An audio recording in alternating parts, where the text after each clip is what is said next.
here, prenuptial, even pre-dating or whatever the case, pre-commitment. That is a field that I wish more people would pay attention to, and again, they can do it themselves. Florida has a high percentage of retirees, many of which are widowed or divorced. They come down here with considerable assets. They may buy a condo, they may have had businesses up north or wherever they're from, and from Canada or what have you. And they meet and fall in love, and God bless them. I mean, we hope we all fall in love someday, maybe many times in our lifetime. They should be concerned, these people, when they meet someone, do they want me or do they want my money? I mean, we tend to wear our money a lot. And when I work, you can see today I wear no jewelry, and I typically don't. I own a fair amount of it, but I don't wear it. But when you go out and you're single, you're going to wear your rings and your earrings or whatever, and guys wear the nice big gold chains. So you're advertising the fact that you have money. And so you meet someone in a bar, or you meet them at a church social, and you say, well, yeah, I used to be in business, and I had my own business. And you fall in love, and you get married, and the next thing you know, the guy has really 3 other wives, or he's had criminal histories, or he's ripped people off for years. And it's a sad, sad case. It takes something beautiful like love and makes it very, very tragic. Well, prenuptial is somebody, for an investigator, is checking out somebody prior to getting married. And we have, a lot of times, we have a husband, not a husband, but a boyfriend coming and want to check out his girlfriend, or a girlfriend, vice versa, want to check out the boyfriend. Say, for instance, she sees the guy 3 nights a week. What does he do the other 4 nights? So they want an investigation done. She wants to know if the guy's married, got 10 kids hidden in the back closet somewhere, or was he married, or is he financially, how well off is he? Of course, she gets involved. With AIDS out right now, she wants to find out about, make sure he doesn't, promiscuous, running around with different women, playing around. Not available on weekends. She's never met his family. He only has a telephone in his car. He has no home telephone. She doesn't know where he lives. It's a relationship that's very one-sided. He does the dictating. Well, I'll come to your place. It'll be a very one-sided type of relationship, and she senses this. She'll sense it. And they've told me, I don't know why I haven't met his family. We've been dating for a year. He talks about marriage. It's interesting how very often in the Washington area, one of the little telltale signs will be the fiance or the boyfriend will say, well, I'm not available right now because I'm doing undercover work for the government. That's the big lie. That is the big lie here in Washington, D.C. Undercover work for the government, CIA, FBI. If the guy, the girl calls his house or his apartment and he's not there, and there's always question when he calls, well, I had the machine on, I was in the shower, I was sleeping, any gut feeling they get ought to be checked out. You'd rather be safe than sorry. Just try very much to get involved in his life.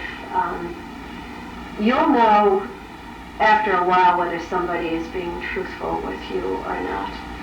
And you might confront, you might just question directly. And I think if somebody's too evasive about it, doesn't give you a good answer, you're going to get a feeling about it. Well, you said if your daughter's going out with this fella, I'm sure he's going to tell her where he grew up.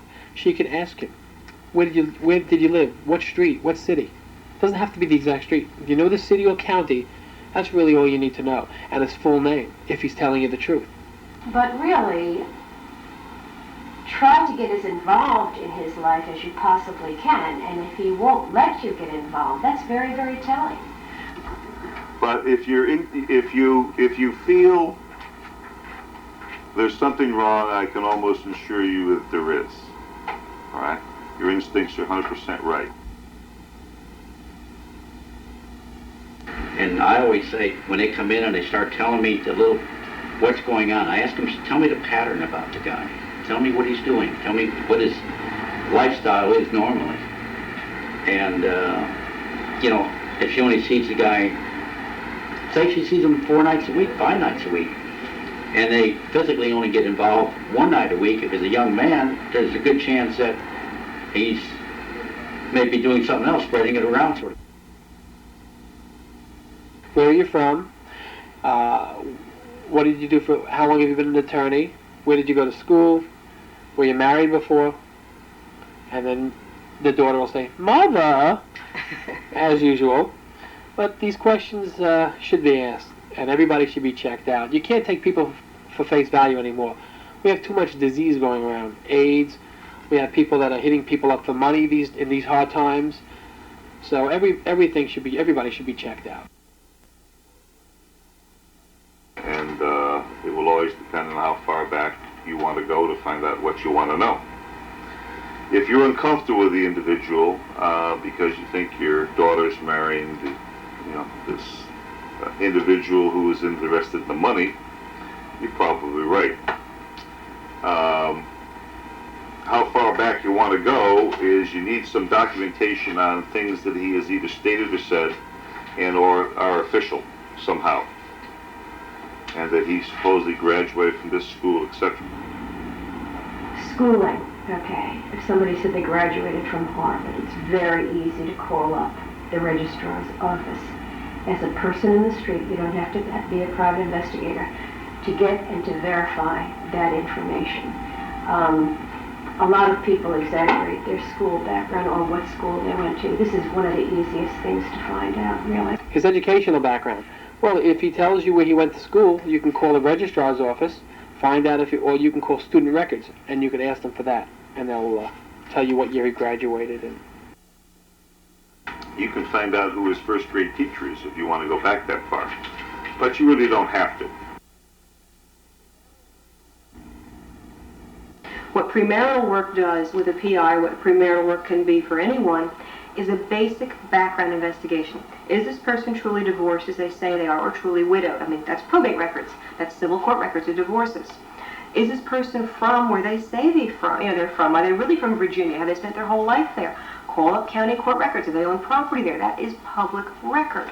Is this person really in this business? Are they really a CPA? Call up the accountancy board. Every state has an accountancy board and ask them, is this individual really a CPA? If you start getting a lot of negatives to these questions, let him pay for your drink, but don't marry him. if he's a bigamist, there's an easy way to check him out. Not saying that you're always going to find it, but there's a good way to try. Find out where he lives, where he had lived in the last couple of years. Go to the courthouse, see if there's a marriage record on file. Could have got married south of the border, so that makes it tough. But if he got married in the area or another state or county, you get his previous addresses and check out marriage records in those counties and also divorce records. You just want to know. And you can do that on the phone. Most places will do it on the phone, or most places will do it in writing. You can find out what information you need. They'll tell you the some states you need both names, or some counties. What you do is you give his full name, possible year of marriage if you can get it, and sometimes they'll check just by name. If they have 3 Joe Johnsons, they'll tell you, and you pay for the information, but you can get it. I have done premarital work where we have seen bigamous situations, yes. Again, a very simple records check, a marriage check. Did the divorce actually go through? This is not to say there are certain people who are right at the end of a divorce and they fall in love again, and perhaps the papers were not filed properly. I'm not talking about an error by the court clerk. I'm talking about someone who deliberately goes to deceive. Yes, we've had a few of those. They tend to be people who come from a very, very distant state. Here in Florida, they'll be from, I don't want to from Nevada or anything, but they tend to be from Nevada, or they tend to be from about as far away as you can possibly get. Frequently, even they say, I'm from out of the country. They'll be very sketchy on their background. They'll be very sketchy on their family. They won't go into details. It's general. Well, you really don't want to hear about that. You really don't want to know about that. It was a tragic death that my wife had. She's not dead. She's alive. It's tragic, but she's not dead. Was he married before and had the girlfriends? That's something to know. You might want to contact the ex-wife and see what kind, if he was married. Divorce records. Find out where he got divorced. Pull up the records. You'll find her name. Look her up in town and give her a call.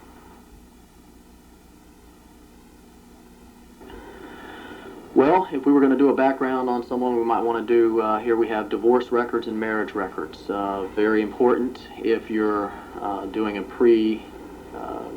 premarital investigation.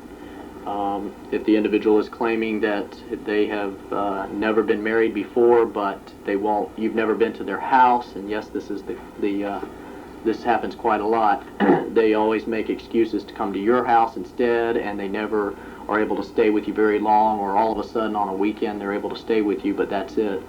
I would highly recommend you do a divorce search. Now, they can be conducted in most states throughout the United States, or on a county level. You can do it in the county if you know the county that they reside in. Went to a couple of years ago, short war, so we went to a Christmas party. Everybody's standing around talking, and somebody says to me, "Well, I really want to get married, but I got this marriage certificate and one thing or another." And I said to him, "Well, you want to get married? My wife and I can marry. How we can marry anytime you want to." 10 minutes later, we had a marriage ceremony going at this Christmas party down in Vero Beach. After the thing was over with, I looked at the marriage certificate or application, and I noticed that the girl had been married 5 times before. And I said to her, without pointing to that specific number, I said to her, and she's only about 35 years old, I said, "Are you sure that everything on here is correct? Because once I sign it, it's history. It's official record." And she looked at it and she said, "Yes, it was." 2 months later, I saw her at a mall. I said, "How is her husband?" She said, "What husband?" She's already getting rid of him and going for number 6. But as for background, what you could do is go to court, and go to the court, those records are available to the public, and check records in the courthouse. You might find that the guy's been married 4 or 5 times. You might find that he's involved in a lot of litigation. The courthouse is a wonderful source of information, for people, and you would use the local courthouse. Say a girl's dating a guy and all of a sudden he drives a little erratic, and she said, "Well, I'd like to find out about him." She can get a 5-year or 7-year or 15-year driving history on this person, and she don't have to be an investigator to do that. And that record would tell his whole driving history. She'd find out a lot about him from that, all the DUIs and all that. Get the tag number on his car, number one. Get a full name. Try to get a date of birth. Driving records, find out if the person is a habitual traffic offender. Do they get in a lot of accidents? Do they have any DUI charges? Criminal history records. Have they ever been arrested for anything? Well, in order to check criminal records, I said we'll just back that up again and go back to his old addresses. Could have been a local